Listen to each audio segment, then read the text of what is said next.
ਕਹਿੰਦੇ ਨੇ ਕਿ ਸੂਰਜ ਨੂੰ ਤੇ ਸੂਰਜ ਦੇ ਚਾਨਣੇ ਨੂੰ ਸੁਜਾਖਾ ਹੀ ਵੇਖ ਸਕਦਾ ਹੈ, ਸੰਤ ਨੂੰ ਸੰਤ ਹੀ ਵੇਖ ਸਕਦਾ ਹੈ, ਸੋਨੇ ਨੂੰ ਸੁਨਾਰ ਹੀ ਵੇਖ ਸਕਦਾ ਹੈ, ਹੀਰੇ ਨੂੰ ਜੌਹਰ ਹੀ ਵੇਖ ਸਕਦਾ ਹੈ। ਇਸ ਵਾਸਤੇ ਸਵੈੰ ਪ੍ਰਭੂ ਚਿੰਤਨ ਜਦ ਕਰਨ ਲੱਗ ਪੈਂਦਾ ਹੈ ਮਨੁੱਖ, ਤੇ ਜਿਸ ਦਿਨ ਸੁਰਤ ਉਸਦੀ ਜੁੜਦੀ ਹੈ, ਉਸ ਨੂੰ ਪਤਾ ਚੱਲ ਜਾਂਦਾ ਹੈ ਹੰਸ ਕੌਣ ਹੈ, ਬਗਲਾ ਕੌਣ ਹੈ, ਵਾਸਤਵਿਕ ਸੰਤ ਕੌਣ ਹੈ ਔਰ ਬਨਾਵਟੀ ਕੌਣ ਹੈ। ਫਿਰ ਧੰਨ ਗੁਰੂ ਨਾਨਕ ਦੇਵ ਜੀ ਮਹਾਰਾਜ ਆਪਣੇ ਦਇਆ ਦੇ ਘਰ ਵਿੱਚ ਆ ਕੇ ਇਸ ਨੂੰ ਇੰਜ ਖੋਲਦੇ ਨੇ, ਕਿਆ ਹੰਸ ਕਿਆ ਬਗੁਲਾ ਜਾਂ ਕੋ ਨਦਰੇ ਕਰੇ, ਜੇ ਤਿਸ ਭਾਵੇ ਨਾਨਕਾ ਕਾਗੋ ਹੰਸ ਕਰੇ। ਕੀ ਬਗਲਾ ਤੇ ਕੀ ਕਊਆ, ਜਿਸ ਤੇ ਉਸਦੀ ਮਿਹਰ ਹੋ ਜਾਏ, ਜਿਸ ਤੇ ਉਸਦੀ ਬਖਸ਼ਿਸ਼ ਹੋ ਜਾਏ, ਉਹ ਤੇ ਕੌਵਿਆਂ ਨੂੰ ਵੀ ਹੰਸ ਬਣਾ ਦਿੰਦਾ ਹੈ, ਉਹ ਤੇ ਡਾਕੂਆਂ ਨੂੰ ਵੀ ਸੰਤ ਬਣਾ ਦਿੰਦਾ ਹੈ, ਉਹ ਤੇ ਠੱਗਾਂ ਨੂੰ ਵੀ ਸੱਜਣ ਬਣਾ ਦਿੰਦਾ ਹੈ। ਮੂਲ ਗੱਲ ਉਸਦੀ ਮਿਹਰ ਦੀ ਹੈ, ਬਖਸ਼ਿਸ਼ ਦੀ ਹੈ। ਨਿਰਾਸ਼ ਹੋਣ ਦੀ ਲੋੜ ਨਹੀਂ, ਪਰਮਾਤਮਾ ਤੇ ਆਸ ਰੱਖਣ ਦੀ ਲੋੜ ਹੈ, ਦਰਵਾਸ ਰੱਖਣ ਦੀ ਲੋੜ ਹੈ। ਸਰਵਰ ਪੰਖੀ ਹੇਕੜੋ ਫਾਈਵਾਲ 50, ਇਹੋ ਤਨ ਲਹਿਰੀ ਗੜ ਥੀਆ, ਸੱਚੇ ਤੇਰੀ ਆਸ। ਸੰਸਾਰ ਦੇ ਸਰੋਵਰ ਦੇ ਸ਼ਿਕਾਰੀ ਫਾਹੀਵਾਲ ਤੇ 50 ਨੇ, ਮੈਂ ਇੱਕ ਹਿਰਨ ਕੱਲਾ ਹੈ, ਸ਼ਿਕਾਰੀ 50 ਨੇ। ਜਾਲ ਪਾਉਣ ਵਾਲੇ ਬਹੁਤ ਸਾਰੇ ਨੇ, ਇਹੋ ਤਨ ਲਹਿਰੀ ਗੜ ਥੀਆ, ਸੱਚੇ ਤੇਰੀ ਆਸ। ਲਹਿਰਾਂ ਦੀ ਲਪੇਟ ਦੇ ਲੋਭ ਦੀਆਂ ਵਾਸ਼ਨਾ ਦੀਆਂ ਲਹਿਰਾਂ ਦੀ ਲਪੇਟ ਦੇ ਇਹ ਤਨ ਫਸ ਗਿਆ ਹੈ, ਇਹ ਮਨ ਫਸ ਗਿਆ ਹੈ। ਇਹ ਖੁਦਾ ਹੁਣ ਤੇਰੀ ਟੇਕ ਹੈ, ਤੇਰਾ ਆਸਰਾ ਹੈ। ਦਰਅਸਲ ਸਰੀਰ ਇੱਕ ਹੈ, ਰੋਗ ਅਨੇਕਾਂ ਨੇ, ਬਿਮਾਰੀਆਂ ਅਨੇਕਾਂ ਨੇ, ਬਿਮਾਰੀ ਇੱਕ ਨਹੀਂ।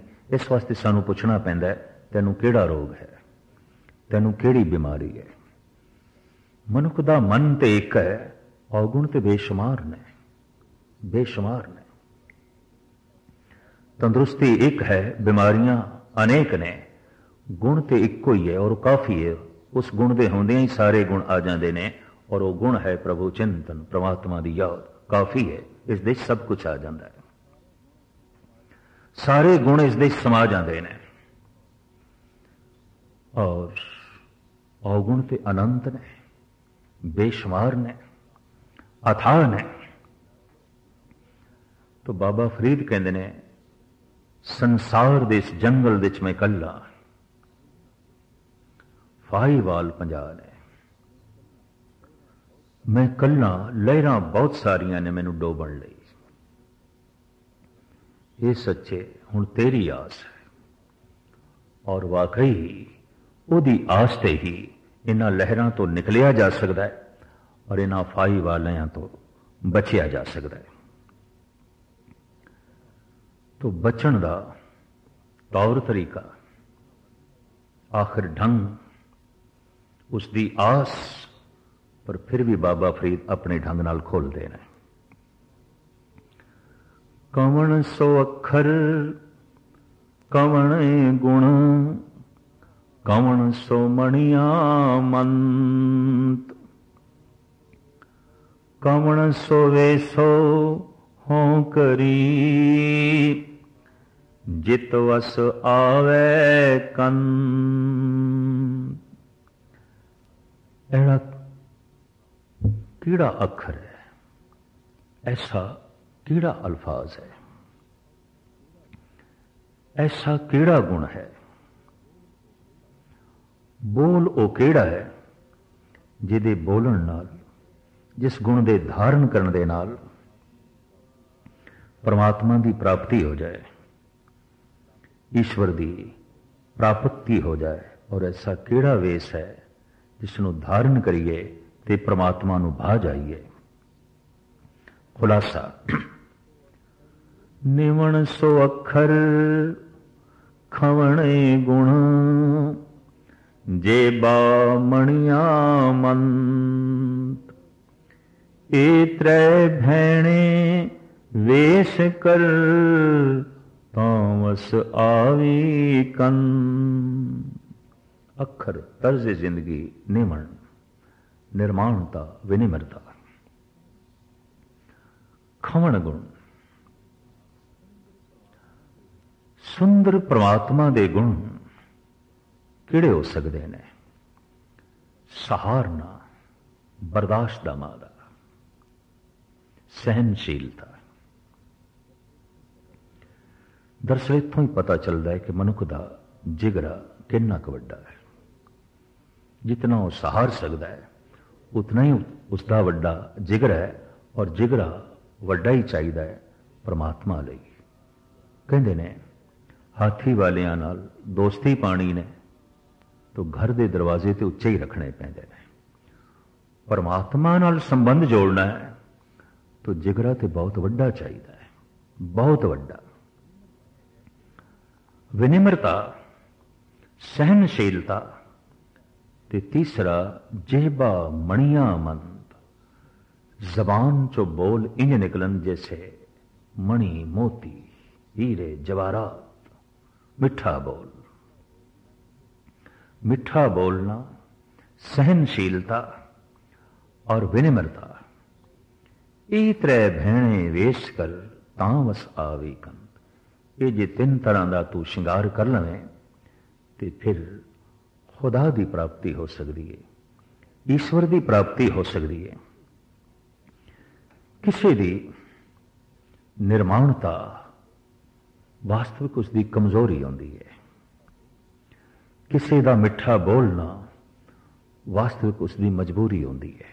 अगर वो ऐसा ना बोले तो उसका कम बिगड़ता है। किसी की सहनशीलता, बर्दाश्त मादा, ये भी उसकी मजबूरी होती है। कई दफा असी मजबूरी नूं, कमजोरी नूं भी शराफत मन लेने। नहीं, शराफत अगर मजबूरी है तो शराफत शराफत नहीं है। एक किधरे भुलेखा ना रह जाए। अपने ढंग नाल बाबा फरीद अगले श्लोक दे इस तरह खोलते हैं, मत होंदी होए याणा, ताण होंदे होए निताणा, अण होंदे आप वंडाए, कोई ऐसा भगत सदाए। है कोई ऐसा भगत? मत होंदी होए याणा, है तो बहुत सियाणा, बड़ा गहरा चिंतक है, बड़ी लंबी सोचनी है, लेकिन सियाणियां दी महफिल विच सियाणप दा कोई दावा नहीं, सियाणप दा कोई मान नहीं। अक्सर हंकार गुणों के आसरे ते टिकदा है, औगुणों के आसरे ते नहीं। कोई मनुख भरी महफिल विच ऐसा नहीं कह सकता कि मैथों वड्डा कोई चोर नहीं है, लेकिन ये कह सकता है मैथों वड्डा कोई दानी नहीं है। कोई मनुख भरी महफिल विच नहीं कह सकता कि मेरे तो वड्डा कोई होर मूड नहीं है।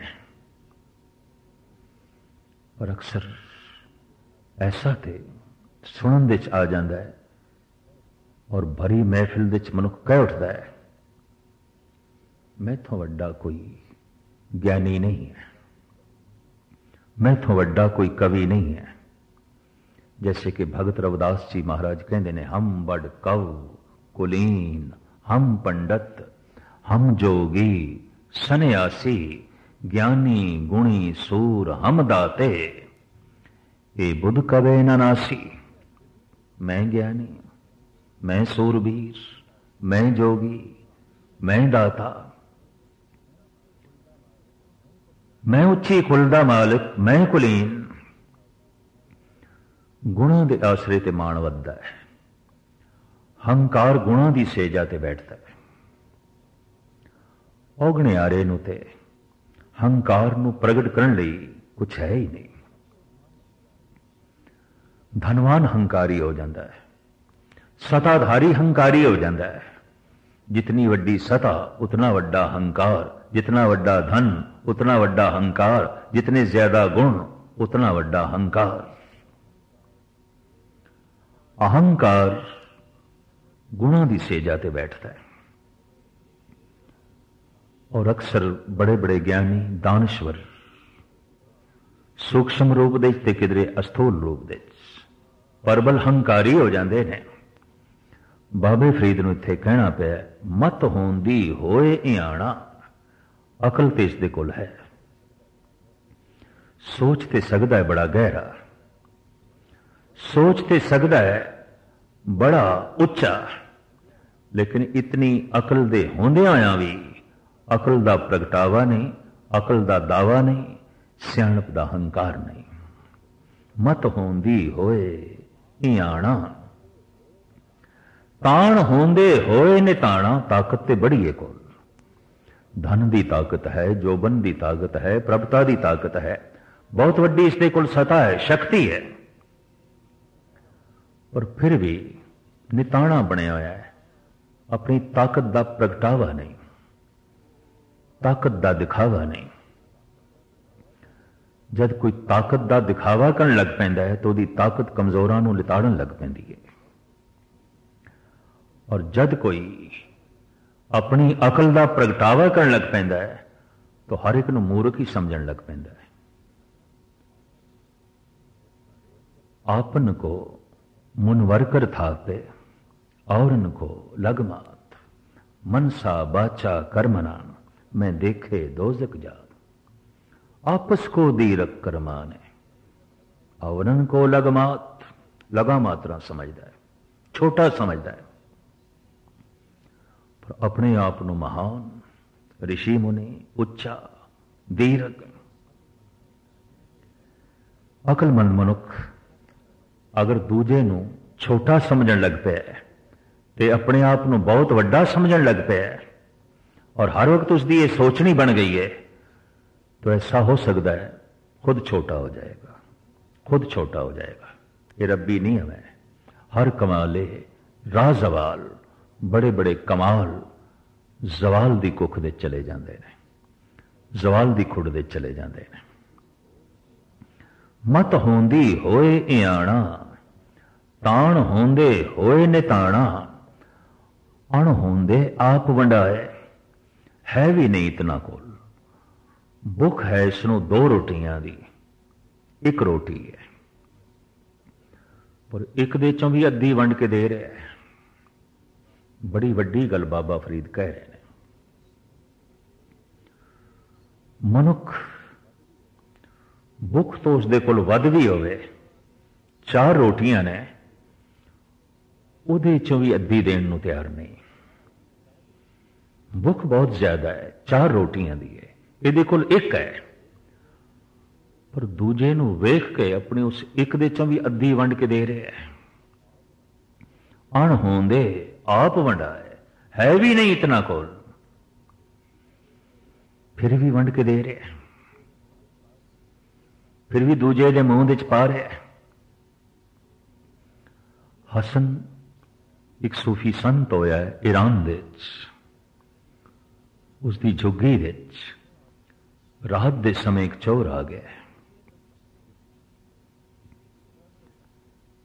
इस झुग्गी विच कुछ भी नहीं सी सिवाय फकीर दे। निराश होके उदास होके जद ये चोर झुग्गी तो वापस जान लगा, फकीर ने हाथ जोड़े, आख्या मित्रा मैनू शर्म आ रही है, तू मेरे घर तो खाली जा रहे हैं, तेनू हर घर चों कुछ ना कुछ मिलिया होवेगा, तेनू हर घर चों कुछ ना कुछ लविया होवेगा, बड़ी शर्म आ रही है मैनू, तो मेरे घर तो खाली जा रहे हैं, पहले मेरे तन दे उत्ते एक कंबल है, ठंड ते भावे बहुत है, बर्फ पै रही है, ले जा तू, मेरा मान रहन दे, कोई ये ना आखे फकीर दे घर तो तू खाली आया है, तेरी आत्मा ये ना आखे इस घर चो मैनू कुछ नहीं लभ्या, एक कंबली इस फकीर दा पहरावा सी, कंबली ओढ़ना सी, एक कंबल तन तो की उतारिया, नगन फकीर है, रो पिया है फकीर, मेरे घर तो खाली ना जा, लेके जा, पर फकीर दे हंजुआ ने इस चोर दे पता नहीं जन्मां जन्मांतरां दे पापां नूं धो दिता, हुंदे ने कुछ ऐसे हंजू दिल नूं बाग बाग कर देंदे ने और दिल नूं कंचन मोती बना देंदे ने। तदी ते अजीम शायर गुरु गोबिंद सिंह जी महाराज दे हजूरी कवि नंदलाल कहंदे ने, दो चश्म मन के दरियाए अजीमुल शान ए गोया, जहर अशकम बवद शादाविये सरबाग बाग ईजा। मेरी दो अखां दे ये दो हंजो ऐसे अजीमुल शान दरिया ने, हजारां हिरदियां दे बाग संवारे जा सकते ने, सरसब्ज किए जा सकते हैं। और अगे चल के ये महान गुरु के लाडले भाई साहब भाई नंदलाल कहते ने, शाखे उम्मीद आशिक हरगिज समर न गीरत। ऐ आशिक, ऐ खुदा दे प्रेमी, ऐ रब दे प्रेमी, तू उम्मीद दा बूटा लाया, आसा दा बूटा लाया, इनू खुदाई मिलाप दा फल नहीं लगेगा, इनू परमात्मा दे मिलाप दा फल नहीं लगेगा। क्यों? तू इस बूटे नू सिंचिया ही नहीं, पानी ते दिता ही नहीं। उम्मीद दे बूटे नू, आसा दे बूटे नू केड़ा पानी देना है? अज आबे अशके मै जगां ता सबज तर न बाशद। जितने चिर तक अखां दा जल इस बूटे विच ना पाईए, इस आसा दे बूटे नू मिलाप दा फल लगदा ही नहीं। ये चोर फकीर दे कदमां ते डिग पिया और इसने हथ जोड़ के आख्या, इस झुग्गी तो मैनू वो सौगात मिली है जो बड़े बड़े महलों विच भी सन ला के नहीं मिली। गजब की गल यह है, उत्थे सन ला के भी नहीं मिली, इत्थे सन लाउण की लोड़ भी नहीं मिली, और सन लाउण नूं कुछ है भी नहीं सी, मिल गई, अचानक मिल गई। जद भी ये सौगात मिलती है, मिलती अचानक ही है। अणहोंदे आप वंडा है। इस हसन कोल है तो कुछ भी नहीं सी, सिर्फ एक तन का कंबल सी, वो भी अगे कर दिता। भुख ते दो रोटियां दी है, यदि कुल एक है, ये भी अद्धी करके दे रहे हैं। बाबा फरीद कहते ने, अकल दे होंदिया होया भी कोई अकल की प्रदर्शनी ना करे, इयाना बनया रहे। ताकत दे होंदिया होया भी कोई ताकत की प्रदर्शनी ना करे, निताना बनया रहे। कोल कुछ भी नहीं, फिर भी वंडन का जज्बा है।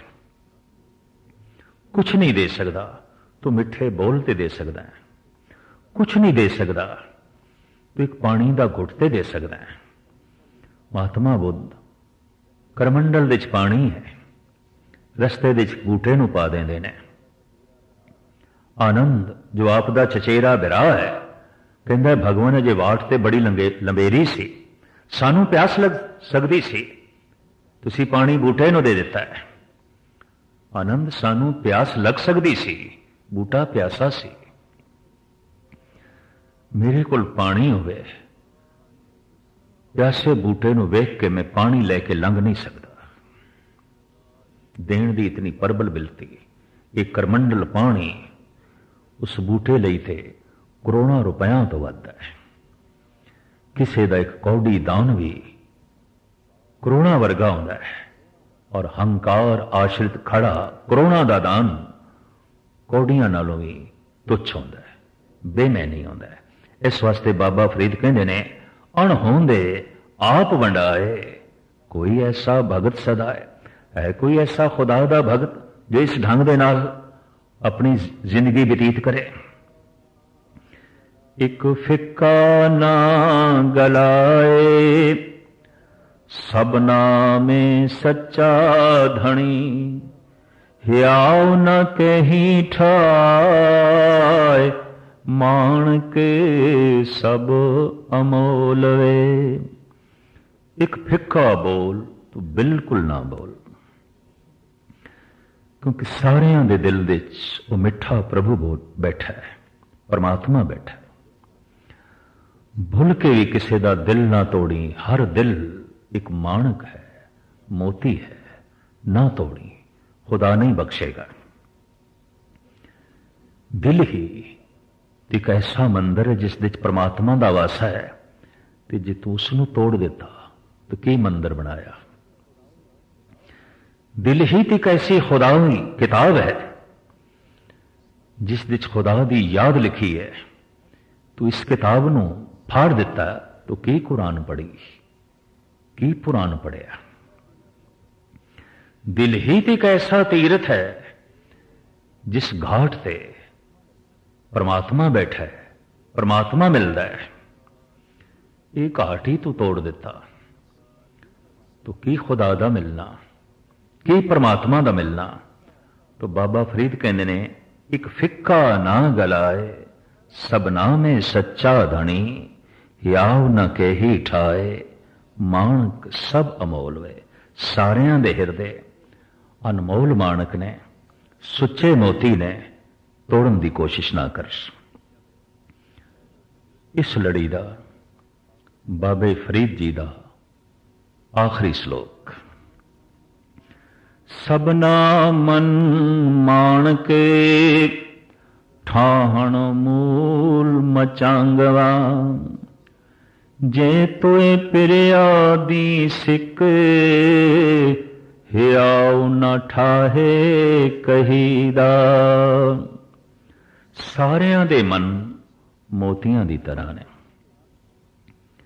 सारियां दे मन कीमती रतन ने। ठाहण मूल मचांगवा, तो भूल के भी तोड़न की कोशिश ना करें, तो भूल के भी टुकड़े टुकड़े करने की कोशिश ना करें। जे तो पिरियां दी सिख, जे तेनू परमात्मा दे मिलन की आस है, इच्छा रखना है, तो हियाव ना काही ठाईदा। किसी भी हिरदे नू तोड़न की कोशिश ना करें, खुदा माफ नहीं करेगा। हाफिज का एक बड़ा कीमती शेर है। मैं खुरो पीले शराब, मुसहफ बस हो जो, अगला दे किसे ग्रंथ नू, किसी धार्मिक पुस्तक नू। मुसहफ बस हो जो, आतिश अंदर का वाजन, धार्मिक मंदिर नू भी अगन भेंट कर दे, जला दे। हर चे ख्वाही कुन, जो तेरा दिल करदा है वो पाप कर, वले दिल अजारी मकुन। लेकिन भुल के भी किसी का दिल तोड़न की कोशिश ना करें। तो जिसने किसी का दिल नहीं तोड़ना, उसने ग्रंथ नू क्यों आग लानी है, ते काबे नू क्यों आग लानी है। उसकी निगाह विच ते हर दिल खुदा दा सिंगासन है। तो बाबा फरीद कहने, जे तोए पिरियां दी सिख, हियाव ना ठाहे कही दा। सूफी परंपरा दे परम संत बाबा फरीद दे अगम्मी बोल धन गुरु ग्रंथ साहब जी महाराज दे अपनी गुंजार पा रहे हैं। श्रद्धालु इन्हां तो आत्म दर्श का ज्ञान लेंदे ने, प्रभु की प्रेरणा लेंदे ने, खुदा दे मार्ग नूं समझण दी कोशिश करते हैं। बाबे फरीद का हिरदा वो हिरदा है जो सिर्फ खुदा लई तड़पे है, परमात्मा लई तड़पे है। बाबे फरीद की जिंदगी ऐसी जिंदगी है जो सिर्फ परमात्मा लई जीवे है। उसकी जिंदगी का मुद्दा परमात्मा, उसकी कूक परमात्मा लई, उसकी तड़प परमात्मा लई, उसका सब कुछ परमात्मा लई, उसकी जिंदगी का लक्ष्य खुदा। और जद भी किसी की जिंदगी का लक्ष्य खुदा हो जाता है, उहदे बोलों विच भी खुदा टपकन लग पैंदा है, उहदे बोलों विच भी खुदा ही बोलन लग पैंदा है। दरअसल खुदा खुदा करदे हां एक दिन फकीर ते चुप हो जाता है, फिर खुदा ही बोलन लग पैंदा है। उस दिन अंदरों खुदा ही दी झलक मिलन लग पैंदी है। और ऐसा पुरुष समुची खलकत विच खुदा दे दृश्य वेखदा है और खलकत उस विच खुदा दी जो है झलक नूं वेखदी है। फरीद जी दे ए पावन पवित्र श्लोक टी सीरीज ने मेहनत उद्यम उपराला करके रिकॉर्ड कराए ने, ताकि घर घर विच बाबे फरीद दे श्लोकां नूं सुन के बैराग पैदा होवे, त्याग दी भावना पैदा होवे, खुदाई तड़प पैदा होवे, रब्बी लगन पैदा होवे। पुराने गुरसिख जद कदी वजद विच आउंदे सन, जद कदी बिरहे दी चोंड उन्हां दे हिरदे नूं पैंदी सी,